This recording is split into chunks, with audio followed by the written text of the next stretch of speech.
Hello guys, welcome to our new video. तो आज की वीडियो में भाई हम हॉस्टल के बारे में बात करने वाले कि हॉस्टल लाइफ कैसी है, क्या है हॉस्टल के बारे में, प्रोज कॉन सब कुछ बात करेंगे। तो हमारे साथ में दो गेस्ट आए इसी हॉस्टल से, तो इनसे लेते हैं। पहले हॉस्टल का नाम बताइए सर आप। जो फर्स्ट ईयर में रहने वाले हैं बॉयज़, स्पेशली नॉन लोकल्स, वो न्यू बॉयज़ हॉस्टल 3 में रहेंगे। एंड ये मेन कैंपस के बाहर है। So rest of things from Sachin. तो भाई यहाँ पे कौन कौन रहते हैं? इन्होंने बोला कि नॉन लोकल से क्या मतलब है, तो नॉन लोकल से ही मतलब कि जो अदर स्टेट्स आएंगे, जैसे नॉर्थ से आया, साउथ से आया, कोई एमपी से, राजस्थान से, तमिलनाडु, हरियाणा, जहाँ से भी कोई भी आएगा अदर स्टेट वाला, तो वो बाहर रहेगा। एंड अब बढ़ते हैं कि यहाँ का इन्वायरमेंट कैसा है, तो इन्वायरमेंट ये बताएंगे। तो एनवायरनमेंट अगर तुम लोग क्या कहते हैं, व्यू की बात करोगे तो व्यू तो बहुत बढ़िया बढ़िया तुम लोग को देखने को मिल जाएगा, है ना। अपने तुम बैल्कनी से देखोगे व्यू बहुत अच्छा है। चलिए, ये चीज़ तो हो गई हॉस्टल के बारे में। चलो अब इनसे पूछते हैं कि इनकी रियलिटी और एक्सपेक्टेशंस में क्या फ़र्क है। तो लेट्स स्टार्ट। आपकी क्या एक्सपेक्टेशन थी आने से पहले? जब मैंने अपना जेई स्कोर देखा तो मेरे को पता था कि बहुत अच्छा एनआईटी तो नहीं मिलने वाला है। सो मेरी एक्सपेक्टेशंस तो बहुत ज़्यादा नहीं थी, लेकिन I could have been in north with civil और समथिंग लोअर ब्रांचेस, लेकिन मेरे को नॉर्थ ईस्ट घूमना था। सो मैं इधर आ गया। लेकिन आई विल रिकमेंड कि कोई भी अगर ये सोच के आ रहा है कि मेरे को नॉर्थ ईस्ट घूमना रहेगा, तो भाई प्लीज़ मत आओ, क्योंकि ये सब चीज़ें फर्स्ट सेम के फर्स्ट वीक में ही ख़त्म हो जाएंगी। जो आपको मिलेगी वो एक हार्श रियलिटी की। एक्सपेक्टेशन बताइए, आना ना आना उनके हाथ में। एक्सपेक्टेशंस तो बहुत कुछ नहीं थी, लेकिन फिर भी थोड़ी एक्सपेक्टेशंस थी जो उस पर खरा नहीं उतरा है NIT. That's it. And what your?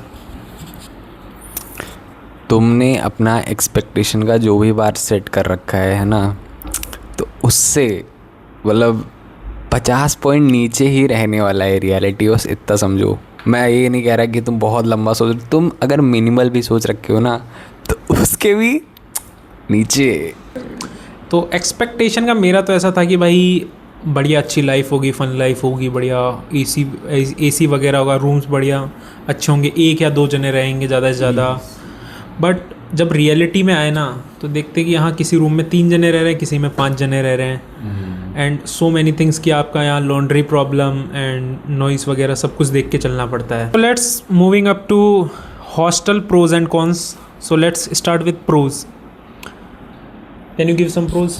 Pros में बस यही है भाई कि अपना वॉशरूम मिलता है, प्राइवेसी भरपूर है, एंड साफ़ सफाई भी बढ़िया रहती है। तो या थम्स अप।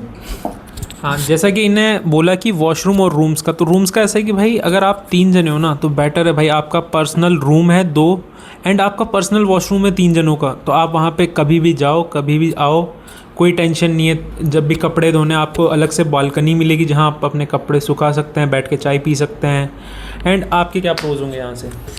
सो प्रोज ये है कि मतलब एक चीज़ जो मुझे अच्छी लगती है कि और सारे जगह क्या होता है कि आपकी मेस है तो आप अपना खाना वहीं पे खा सकते हैं। यहाँ पे नहीं, ऐसा नहीं होता। आप खाना लीजिए, आप अपने रूम में जाके भी खाना खा सकते हैं। So this is a pro, like ये एक एडवांटेज है जो मुझको सही लगता है। तो अब मैं अपनी तरफ से कुछ प्रोज बता देता हूँ। इन लोगों ने मेंशन कर ही दिया कि क्या प्रोज है, एंड मेरी तरफ से कुछ और भी प्रोज है कि जैसे हमारा क्या बाहर है हॉस्टल, तो बाहर के यहाँ पे शॉप्स वगैरह है, जैसे कि अंटी शॉप करके फेमस है यहाँ पे। तो जनरल स्टोर एक तरह से वो, तो यहाँ पे भाई तुम इजीली अराउंड 50 to 60 मीटर्स होगी तो आप आराम से कभी भी जाके सामान लेके आ सकते हैं, ठीक है, दिन के टाइम में। एंड बाकी यहाँ पे आपको फास्ट फूड के लिए शॉप्स मिल जाएगी, मेडिकल मिल जाएगा यहीं पे, फ़ोन रिपेयर करने के लिए मिल जाएगा, स्कूटी रेंट पे मिल जाती है। तो यहाँ क्या बाहर क्या आपको थोड़ा इजी हो जाएगा कि सब कुछ हैंडल करना, कि हाँ यहाँ से हम इतना जल्दी मिल जाएगा सब कुछ। कुछ और आप बोलना चाहेंगे? लाइक हम स्पेशली जो बाहर रहते हैं बच्चे ना, उनको एक अच्छा खासा अपनी बाउंड्री में जगह मिल जाए तो आप लोग खेल भी सकते हैं लेट नाइट। एंड यहाँ पे क्रिकेट खेलने का भी अच्छा है, लेकिन आपको बस बॉल को बाहर नहीं मारनी है नेबर्स में। एंड यहाँ पे आप गेम्स खेल सकते हैं like volleyball and table tennis, Uno, our favourite Uno. So one more thing कि यहाँ से हम क्या इजीली ऑटो मिल जाता है हमको ना, अगर शाम तक भी अगर स्टेशन भी जाना है तो क्या जल्दी से 5 मिनट में ऑटो मिल जाएगा आपको। तो थोड़ी फैसिलिटी अच्छी है। और कुछ आपकी तरफ से हो? तो प्रोस तो इतने ही हैं। अब चलते हैं कॉन्स की तरफ पे। कॉन्स में सबसे बड़ी एक दिक्कत है कि यहाँ पे जब तुम आओगे ना, रूम अलॉट होगा उसके बाद तुम लोग शाम के टाइम चिल कर रहे होगे, नए नए दोस्त बना रहोगे, उसके बाद अचानक से ऐसे लाइट चली जाएगी। फिर तुम लोग सोचोगे अच्छा इन्वर्टर लगा है, अभी तो लाइट आ जाएगी, लेकिन ऐसा नहीं है। ठीक, लाइट नहीं आने वाली। एक बार लाइट गई उसके बाद नहीं आने वाली। उसके बाद क्या होगा, तुम लोग जाओगे केयर टेकर के पास, केयर टेकर से पूछोगे कि लाइट कब तक आएगी, तो फिर वो कहेगा कि लाइट आ जाएगी, अभी हम लोग कुछ दिन में ऐसा करेंगे, इन्वर्टर लगवा देंगे। ठीक, तो ऐसा कुछ नहीं होने वाला है, इन्वर्टर नहीं लगेगा। तुम्हारा पूरा फर्स्ट ईयर निकल जाएगा, इन्वर्टर नहीं लगने वाला है। तो एक दिक्कत ये होगी कि लाइट चली जाएगी, तो फिर जब लाइट आएगी तभी आएगी। मतलब क्या होता है, यहाँ पे बारिश बहुत होती है ना, और शाम के टाइम, गर्मियों के टाइम ऐसे लाइट, जैसे नॉर्मल ऐसा घर होते हैं ना, तो लाइट चली गई तो फिर उसके बाद जब लाइट आएगी तभी आएगी, ऐसा मतलब इन लोगों ने अलग से कोई पावर सोर्स नहीं दे रखा है बैटरी बैकअप के लिए। अब दिक्कत ये हो जाती है कि रात के टाइम अगर हम लोग को पढ़ाई करनी है और लाइट चली गई, so then there is no other option, है ना, अपना फ्लैश लाइट ऑन करके उसी गर्मी में पढ़ना पड़ता है। बोला कि लाइट का प्रॉब्लम, तो भाई लाइट का ऐसा देखो, हमारा फर्स्ट ईयर निकल गया, तुम्हारा भी निकल जाएगा, हमारे सीनियर्स का भी फर्स्ट ईयर निकल गया, ऐसे ही सुनते सुनते कि अभी लग जाएगा, आने वाले महीने में लग जाएगा। तो जैसा कि लाइट की बात हो गई, जैसे अब मैं बताता हूँ अपना केस। मेरा बेड है, जब से मैं आया हूँ तब से टूटा हुआ इसका प्लाईवुड है ना, और मैंने पता नहीं कितनी बार कंप्लेंट कर दी, रिटर्न एप्लीकेशन भी दे दी, बट कोई एक्शन नहीं हुआ अभी तक, है ना। एक्शन तो क्या बोलूँ, कुछ स्टेप्स भी नहीं हुए कि हाँ हमें कुछ रिटर्न में मिला हो कि हाँ इस तारीख को लगेगा, कोई एस्टिमेटेड डेट वगैरह कुछ नहीं मिला। वहीं पे इलेक्ट्रिसिटी एंड वाटर सप्लाई का दिक्कत होता है थोड़ा सा, खासकर इलेक्ट्रिसिटी का बाहर वालों को होता है जो कैंपस में नहीं है, एंड वाटर सप्लाई का दिक्कत उनको होता है जो कैंपस के अंदर है। अगली जो प्रॉब्लम लाइक तुम लोग फेस करोगे ना, तो यहाँ पे ऐसा है कि 6 बजे के बाद अगर तुम भूखे भी मर रहे हो ना, तो ये लोग तुमको बाहर नहीं जाने देंगे। मतलब एज अ बॉयज़ हॉस्टल भाई इतनी तो फ्रीडम होनी चाहिए कि मतलब 6 बजे कोई लिमिट होती है। Like if I want to eat something, अब मुझको भूख लगी, मुझे रात में मेस का खाना नहीं अच्छा लग रहा, जस्ट बगल में शॉप है, सो चाहे जो हो जाए तुम हाथ पैर जोड़ लो, तुम गिड़गिड़ा लो, वो लोग तुमको बाहर ही नहीं निकलने देंगे, चाहे जितनी तुम रिक्वेस्ट कर लो। अगर तुम्हें मेडिसिन भी चाहिए ना, तो भी मतलब मतलब मेडिसिन भी चाहिए तो देयर इज़ अ 50-50% चांस कि वो तुमको बाहर जाने देंगे या नहीं जाने देंगे। This is how here it works.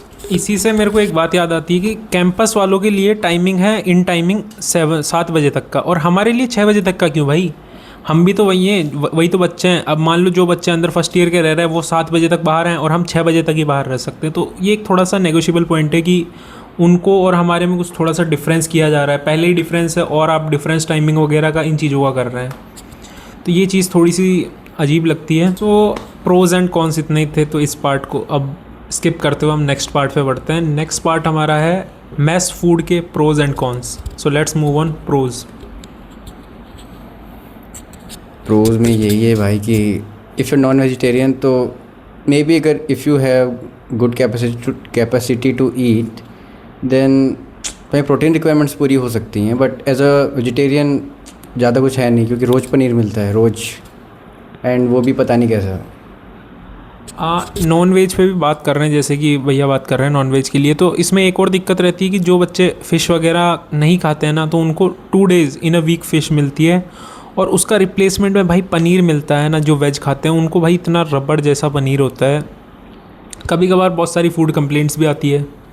देखो अभी लाइट चली गई, हम वीडियो बना रहे हैं, लाइट चली गई है ना। तो अब मेस फूड का मैं तुमको मतलब अगर तुम ऐसा पिकी ईटर हो या फिर तुम मतलब बहुत देख के खाना खाते हो ना, तो बहुत दिक्कत होने वाली है। क्योंकि मैं बताऊँ, मेरा मतलब जितना भी मेरा एक एक्स मान लो वेट था ना, तो मेरा मतलब अभी 3-3.5 महीने हुए हैं और 7 से 8 किलो वजन भाई मेरा कम हुआ है। तो सोच लो इतना मतलब बढ़िया मेस फूड रहता है। सो अब बहुत लोग का क्या है कि वो लोग मेस फूड खा लेते हैं, मतलब खाने लायक रहता है तो खा लेते हैं, है ना। बाकी मेरा तो ऐसा है कि आई स्किप द आफ्टरनून, मतलब मैं दोपहर का खाना तो छोड़ ही देता हूँ भाई। दोपहर में तो खाना ही मैंने एक पॉइंट पे बंद कर दिया था, क्योंकि ऐसा होता था कि कई बार चावल से स्मेल आती थी दोपहर के टाइम। सो हाँ, एक दिक्कत ये है यहाँ पे कि दोपहर के टाइम खाली आपको चावल, दाल और सब्ज़ी मिलेगी, ठीक है। रोटी आपको दोपहर के टाइम नहीं मिलने वाली। So that's the problem. हाँ, तो जैसे कि इन्होंने बोला कि रोटी मिलती नहीं है। तो भाई जैसे कि आप आ रहे हैं राजस्थान, हरियाणा, एमपी से, तो इनको भाई रोटी चाहिए होती है। और रोटी भाई अगर रात के टाइम भी मिलती है तो ऐसी रबरी टाइप की रोटी मिलती है। और अभी एलपीजी शॉर्टेज की वजह से उस पर भी लिमिट लग गया कि 4 रोटी मिलेगी आपको, 4 से 5 रोटी। अब भाई चावल में ऐसा होता है कभी कभार थोड़े कच्चे रहते हैं, यूजुअली तो नहीं पर कभी कभार रहते हैं कच्चे। एंड भाई देखो जो चावल नहीं खाते ना तो उनको अच्छे नहीं लगते, डेली डेली चावल खाना अच्छा नहीं लगता। दाल तो इतनी शानदार रहती है कि क्या ही बोले, वाटर। ऑल्सो एक चीज़ की लाइक जो भी ऐसा ग्रेवी वाला सब्जी होता है ना, लाइक फिश, पनीर या फिर एग करी, सबका बेस सेम रहता है, तो सब सेम ही टेस्ट कर रहे होते हैं, तो वो भी बहुत अच्छा नहीं लगता एक टाइम के बाद खाने में। क्योंकि 1 महीना आप खा लोगे, आप घर से आओगे, 2 महीना होते होते आपको पता चल जाता है कि अब आपको घर ही जाके अच्छा खाना मिलेगा। तो संडे स्पेशल की बात करें तो भाई संडे स्पेशल पे कुछ नहीं होता है ऐसा। यूजुअली आप सोचो तो आपको बस एक गुलाब जामुन मिलेगा या रसगुल्ला मिल जाएगा, दोनों में से कभी कभार कोई एक चीज़ रहेगी। और कुछ ऐसा आप सोच के आ रहे हो कि संडे को तो भाई बढ़िया सैलेड, रायता, ये वो कुछ तो क्रेज़ी होता होगा। नहीं भाई ऐसा कुछ नहीं होता है। यहाँ पे रोटी मिलती है वो मिलेगी, चिकन खाने वालों को चिकन मिलेगा, और वेज में जो बंदे अपने पनीर मिलेगा उनको चावल और दाल फिक्स है। ब्रेकफास्ट में बात करते हो तो आप भाई पूड़ी और भटूरे में कोई फ़र्क नहीं होता, ये समझाएंगे अब। बट आई वुड से कि ब्रेकफास्ट सबसे अच्छा ही होता है अगर आप यहाँ पे खा रहे हो तो ब्रेकफास्ट सबसे अच्छा होता है। क्योंकि जो मेरे को पर्सनली पूड़ी और काले चने की सब्ज़ी एंड पूड़ी छोले भी अच्छे लगते हैं। संडे को आलू पराठा मिलता है जो सब कुछ से अच्छा होता है, तो या आलू पराठा के लिए भी यहाँ पे अच्छी खासी फाइट होती है। लेकिन आपको रहते रहते आपको आलू के पराठा का इतना वेट हो जाएगा ना कि वो संडेज ऐसा ब्लेसिंग लगेंगी। आप सुबह उठोगे 7 बजे, लाइन लगाओगे, आलू का पराठा लोगे एंड फिर आके सो जाओगे। थोड़ा सा ये किस्सा बताएंगे, इनके साथ हो रखा है बहुत बार। ये बेचारे लेट नाइट सोते हैं और सुबह पता है 7 बजे का अलार्म फिक्स करना पड़ता है एकदम एग्जैक्ट कि 7 बजे जैसे ऑटो की आवाज़ आई। हाँ अब ये सोचो कि ऑटो की आवाज़ क्यों आ रही है, तो ये थोड़ा समझाना ऑटो की आवाज़ क्यों आती है। तो ऑटो की आवाज़ इसलिए आती है क्योंकि हम लोग का एक डेडिकेटेड मेस नहीं है। ऐसा नहीं है कि यहाँ हॉस्टल के बाहर जो हम लोग का मेस बन रखा है वहाँ पे खाना बनता है, ऐसा नहीं है। हम लोग के थर्ड ईयर के जो सीनियर्स हैं उनका जो मेस है, उनके मेस में खाना बनता है और ऑटो में भर के खाना यहाँ पे आता है जो कि हम लोग को सर्व करते हैं लोग, है ना। तो दिक्कत वाली बात रहती है थोड़ा, क्योंकि वहाँ थर्ड ईयर के मेस में भी हम लोग के सीनियर्स वेट करते हैं लाइन में, है ना, खाने के लिए। तो उसके बाद जो ऐसा कह सकते हैं, होता नहीं होगा, मतलब ऐसा बस एक थ्योरी है जो यहाँ पे चल रही है कि जो थर्ड ईयर के मेस में जो बचा कुचा चलता है जो कोई नहीं खाता वो हम लोग को भर के दे देते हैं। ठीक, देखो मैं कुछ नहीं कह रहा, ये ऐसा इस हॉस्टल में थ्योरी है। फर्स्ट ईयर बच्चे, जहाँ तक है कि जब तुम लोग आओगे तो तुम लोग अप्लाई करोगे 4th ईयर के लिए, क्योंकि तब हम लोग का 3rd ईयर 4th ईयर हो जाएगा। अपार्ट फ्रॉम दिस लाइक खाना जैसा भी हो आपको मज़ा बहुत आएगा, क्योंकि आप सब कुछ एंजॉय करने लगोगे। आपको खाने का वो टेस्ट मिलने लगेगा। आप खुद से भी बनाना सीख लोगे मैगी, एंड आप धीरे धीरे सीख जाओगे जो भी यहाँ पे हो रहा है। सो ऐसा डरने की बात नहीं है। सबसे बढ़िया बेस्ट ऑफ द बेस्ट बात जो मुझे उस हॉस्टल की लगती है ना, कि अगर तुम कमरे में आग भी लगा दोगे ना तो कोई देखने नहीं आ रहा। Until and unless you are alive, कुछ नहीं हुआ, सब ठीक है। सीधी सी बात, कोई देखने नहीं आ रहा, ना कोई चेक करने आ रहा। हम लोग का पूरा ईयर मतलब हो गया अभी। बस वही जो मैंने कहा ना, साउंड वाली दिक्कत होती है कि रात में ज़्यादा शोर करोगे, बस उस पर आता है और कुछ नहीं आता। तुम्हें जो करना हो करो, तुम्हें अपने कमरे में जो सेटअप करना हो करो, कोई देखने नहीं आ रहा। तो इंडक्शन लाओ, केटल लाओ, जितना इलेक्ट्रॉनिक्स हो सकता है सब लेके आओ और यूज़ करो भाई। क्योंकि देखो ये वाला हॉस्टल कॉलेज के बाहर है, जब कॉलेज के अंदर वाला हॉस्टल में शिफ्ट हो गए तो उसमें थोड़ी सी दिक्कत आ सकती है, बाकी इस हॉस्टल में तो कोई दिक्कत नहीं है सर। तो भाई मैस के खाने के लिए बस एक ही लाइन याद आती है कि मैस का खाना देख के कभी कभी मोटिवेशन और सब कुछ ख़त्म हो जाता है कि यार पढ़ने का मन था, इतना ख़त्म खाना देख के ना तो खाने का मन करता है ना पढ़ने का मन करता है, फिर क्लास वगैरह सब जाना पड़ता है, तो इसके लिए छोड़ ही देते हैं। मैस का खाने से कुछ बच्चे ये भी करते हैं कि सुबह का खाना स्टोर कर लेंगे एंड 2 बार लपेट देते हैं। सो हाँ, ये थोड़ा सा पॉइंट अच्छा बोला कि जिन बच्चों को अगर दिक्कत होती है कि दिन में वो चावल नहीं खा सकते, तो भाई मंडे, ट्यूसडे एंड आपका जो थर्सडे होता है, इस दिन पूड़ी मिलती है, पूड़ी और भटूरे। तो आप रख सकते हो, लेके रख लो और दिन में खा सकते हैं आप उन्हें एज अ लंच के टाइम पे। तो ये एक बेटर ऑप्शन है भाई। इन्हीं ने स्टार्ट किया था हमारे सर ने, तो इन्हीं से सीखो भाई ये सब चीज़ें, ये सब नई नई चीज़ें यही लाते हैं यहाँ पे। अगर ये करना है ना तो एक हॉट केस लेते आना, लाइक ताकि तुम्हारी जो पूड़ी या फिर रोटी वगैरह है वो गर्म रहे काफ़ी देर तक। हमने ना ट्राई किया है कि बहुत डिटेल में बताएं, लेकिन ऐसा कोई नेगेटिव चीज़ें सोचने की ज़रूरत नहीं है, ये हर हॉस्टल में लगभग होता है। तो ऐसा कोई मेजर इश्यूज़ नहीं है, लगभग छोटे मोटे इश्यूज़ तो हर हॉस्टल में होते हैं, हर कॉलेज में होते हैं। लेकिन जो सबसे बड़ा इशू यही लगता है कि इलेक्ट्रिसिटी का कोई सही नहीं है कि कब आएगी कब जाएगी। एंड कभी कभी वेरी रेयरली पानी का भी सीन हो जाता है तो ये प्रॉब्लम है। एंड थोड़ा इन टाइम का इशू मेरे को पर्सनली लगता है, क्योंकि मैं जहाँ से आता हूँ वहाँ रात को ही दिन शुरू होता है अपना। रात को घूमने में मेरे को पर्सनली बहुत अच्छा लगता है, लेकिन यहाँ पे नहीं घूम सकते 6 बजे के बाद, तो ऐसा कुछ सीन होता है। एंड पर्सनली मेरे को ये भी लगता है कि डोमिनोज़ वगैरह नहीं है, तो एंड जो भी हैं वो बहुत ज़्यादा चार्ज करते हैं डिलीवरी चार्ज, तो ये पर्सनली मेरे को गंदा लगता है। बाकी ये अच्छा पॉइंट बोला इन्होंने कि यहाँ पे पता है कोई कैब सर्विस भी नहीं, आपका ओला उबर कुछ काम नहीं करता, आपको लोकल ऑटो से आना पड़ेगा यहाँ पे। एंड जो भी डिलीवरी प्लेटफॉर्म है ना, यहाँ वेज के लिए बहुत कम है आपके पास ऑप्शंस। नॉन वेज अगर आप खाते हो तो भाई बहुत सही जगह है कि आप सर्वाइव कर लो, पर वेज के लिए यार थोड़ा दिक्कत है, थोड़ा महंगा कॉस्टली भी रहता है। और जो भी होटल्स वगैरह है वो मिक्स ही रहते हैं, वेज और नॉन वेज साथ में रहता है उनका। तो अगर आप बहुत ज़्यादा मेंटेन करते हो कि मैं वेज हूँ तो थोड़ी सी आपके लिए दिक्कत होगी यार, क्योंकि हाइजीन वगैरह आपको पता ही है रेस्टोरेंट वगैरह में कैसा रहता है। एंड थोड़ा सा क्या टाइमिंग का इशू रहता है यहाँ पे, 10 बजे बाद कोई कुछ डिलीवरी होती ही नहीं है, ना ब्लिंकिट है ना या ज़ेप्टो, कुछ नहीं है ऐसा। जियो मार्ट एक है जहाँ आप सुबह में ऑर्डर करेंगे आपको ऑर्डर शाम तक मिलेगा या रात तक मिलेगा, क्योंकि 30 मिनट वाली पॉलिसी यहाँ नहीं है अप्लाई कुछ भी। तो देख के रहना कि आप ये सोचोगे यहाँ ब्लिंकिट ज़ेप्टो वगैरह रहेगा। बस यही है, हम वीडियो के माध्यम से यही बताना चाहते थे कि यहाँ जो भी प्रॉब्लम्स या फिर जो भी प्रोज कॉन्स है, अगर आप आते हो तो वेल प्रिपेयर्ड आओ उस चीज़ के लिए। क्यों, सही बात है कि नहीं? जैसे ये वीडियो मतलब हम लोग ने इसलिए बनाई है ताकि तुम लोग को मतलब जो प्रॉब्लम हम लोगों ने फेस की, ठीक है। अब मान लो कि जैसे मैं ही हूँ, अब मुझको एक ऑर्डर चाहिए था, है ना, और मैंने देखा यहाँ पे जियो मार्ट वर्क करता है, ठीक। ब्लिंकिट से मेरा भरोसा उठ गया, ज़ेप्टो नहीं चल रहा, ठीक। मैं परेशान हूँ क्योंकि मुझको अपने घर पे कुछ भी चाहिए होता था तो 10 मिनट के अंदर वो मेरे घर पे होता था, ठीक। अब मैं ऐसा आदमी था कि एकदम लास्ट मिनट ऑर्डर करूँगा। उसके बाद मैं आया हूँ हॉस्टल, उसी दिन की मैं बात बता रहा हूँ। मैं हॉस्टल आया हूँ, मैं स्क्रॉल किया कि हाँ मुझको ये सामान चाहिए, मैंने सामान like I have ordered the thing, है ना। उसके बाद फिर जियो वाले का कॉल आ रहा है मेरे पास, so he is asking for the OTP। अब OTP का सीन क्या होता है तुम लोग को पता है कि डिलीवरी के टाइम ही तुमको OTP देनी चाहिए, बट अगर तुम OTP नहीं दोगे तो वो लोग डिलीवर ही नहीं करेंगे, वो लोग सामने से तुम्हारा ऑर्डर कैंसिल कर देंगे। सो अभी अगर तुमने ऑर्डर किया है, लाइक अभी 5 बज रहे हैं, तो 5 बजे अगर तुम ऑर्डर करोगे तो ये सारे ऑर्डर ये लोग 8 बजे तक ला के देते हैं। अगर तुम सुबह के टाइम ऑर्डर करोगे तो दोपहर में ला के देंगे। Like there is a huge gap. तो ऐसा नहीं कि लास्ट मिनट पे तुम्हारा काम हो जाएगा। बाकी तुम्हारे मतलब जो इधर बाहर के तरफ जो स्टोर्स हैं वहाँ पे भी तुमको बहुत ज़्यादा एज अ वेरिएशन ऑफ सामान नहीं मिलने वाला है। सो तुमको अपने मतलब एज अ जब तुम पैकिंग कर रहे हो तो तुमको एज अ एक एंड बना के चलना है कि हाँ मुझको मोस्ट ऑफ द चीज़ें अपने साथ ही लेके जानी है। और हाँ मेस में मतलब और जगह क्या होता है, मेस में आपको प्लेट्स दी जाती हैं जिससे जाके तुम लोग खाना लेते हो, बट यहाँ पे ऐसा नहीं है। तुमको अपनी ही प्लेट लानी है, तुम अपनी ही प्लेट में खाना खाओगे और फिर उसको धो के रखोगे।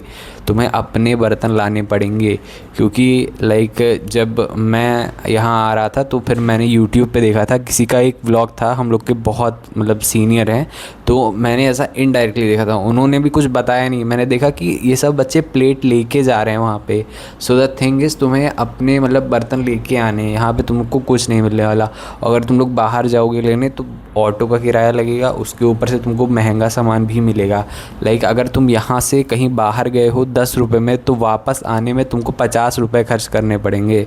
So this is the thing, यहाँ पे ऑटो का बहुत दिक्कत है। ट्रैवलिंग अगर तुम ट्रैवलिंग सोचो तुम सस्ते में निपटा दोगे ना, तुम्हारा आधा से ज़्यादा पैसा तो खर्च ऑटो में ही निकल जाएगा। एंड इसी पॉइंट को मैं कंटिन्यू करना चाहूँगा कि लाइक यहाँ पे स्टेशनरी का तो ऑप्शन बहुत कम है।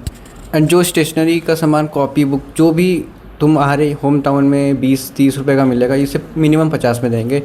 तो मोरल ऑफ द स्टोरी ये है कि स्टेशनरी का सामान अगर जितना लपेट सकते हो अपने घर से वो लेके आओ। पेन पेपर ये सब जितना ला सकते हो भाई ले आओ, क्योंकि इधर रफ़ कॉपी के लिए भी तुम्हें बहुत ज़्यादा पे करना पड़ेगा। एंड एज ए स्टूडेंट जब धीरे धीरे रहोगे आप, तो आपको खुद पता चल जाएगा कि आपको थोड़े पैसे बचाने भी हैं आपकी अदर नीड्स के लिए। सो घर से ले आओ तो अच्छा है, क्योंकि यहाँ लोगे तो आपको बहुत महंगे पड़ सकते हैं। एंड यही बात, और एक बात है कि आप ये मत सोच के ना कि यहाँ पे कुछ लॉन्ड्री वगैरह का सिस्टम होगा, कोई आसपास में लॉन्ड्री शॉप होगी जहाँ 80 रुपीज़ 70 रुपीज़ पर केजी में कपड़े धुलते हों। तो एट द लास्ट मैं यही कहना चाहूँगा कि इस वीडियो का मोटिव कुछ ऐसा एकदम नेगेटिव माइंडसेट या इन सब तरह का नहीं है। वी आर ओनली हेयर, मतलब हम लोग, अब तुम लोग अगर इस वीडियो को देख रहे हो तो वी आर योर सीनियर्स, तो हम लोग बस इतना ही चाह रहे हैं कि जो प्रॉब्लम्स हम लोगों ने फेस की वो तुम लोग मत फेस करो, है ना। So that's the thing. तो आपके सीनियर ने यही बोला कि आप आ रहे हो तो आओ, वेलकम, लेकिन आप बेटर प्रिपेयर्ड आओ कि आपके साथ ये होने वाला है। एंड आप जो घर से ला सकते हो, जो भी ये सब आपको जो कॉलेज के लिए जो पैक करते वक्त जो क्या बातें दिमाग में रखनी है, ये वीडियो सिर्फ उसको फोकस करती है, कॉलेज की बुराई या फिर हॉस्टल की बुराई, ऐसा कुछ मोटिव नहीं है, सिर्फ ये ग्राउंड रियलिटी बताया जा रहा है। तो बस यही था इस वीडियो में, यही बताना था कि कॉलेज में जो हमारा हॉस्टल है वो कैसी लाइफ है, कैसी क्या रहने वाली है फर्स्ट ईयर में। तो be prepared and thanks for watching. We will see you in next video.